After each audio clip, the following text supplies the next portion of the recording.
Dark and Darker, the recently released PvPvE dungeon crawler, which is basically Escape from Tarkov D&D edition, released its early access on August 8th, and with it, brought new content from its Steam beta release.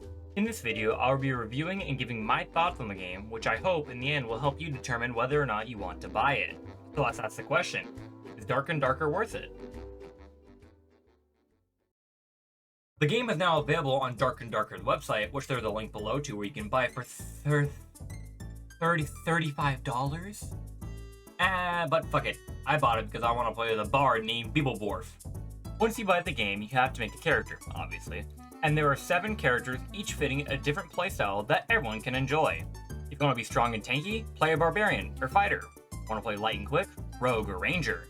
And if you want a more difficult playstyle, the wizard, warlock, and bard can give you that.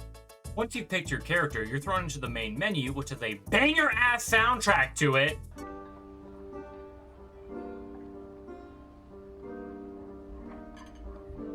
But here's where you spend all your prep time. You can edit your abilities in the class tab, change your gear in the stash before you head into a dungeon, buy or sell with the 12 different merchants, or even trade with other players in the trading guild for loot or gold, the in-game currency.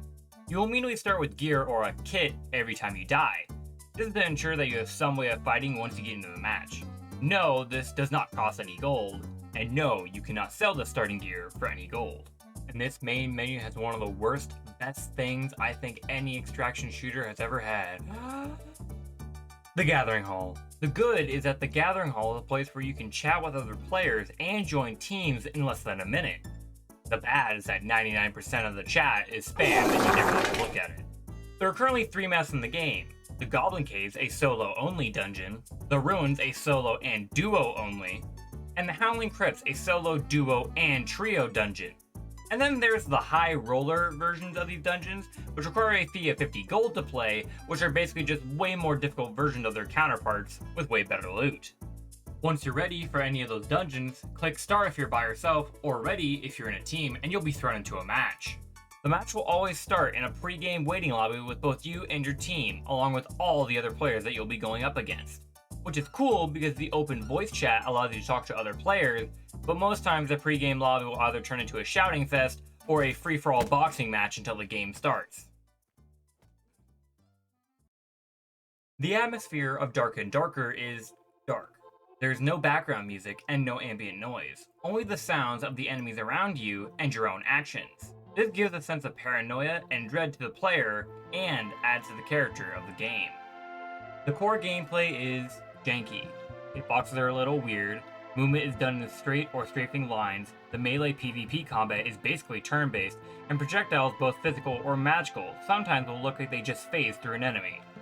And you may say that the janky gameplay is the reason you shouldn't buy the game, and I would argue that. The combat could use some work, yes, but with that applies a system that any player can learn. Learning the hitboxes or ranges of melee weapons, or even the size of blast radiuses of explosives gives the player an advantage over their opponents, or if they're equally matched, 2 players could engage in a more interesting fight because they both know how the game works. Now it's a matter of who can work with it better.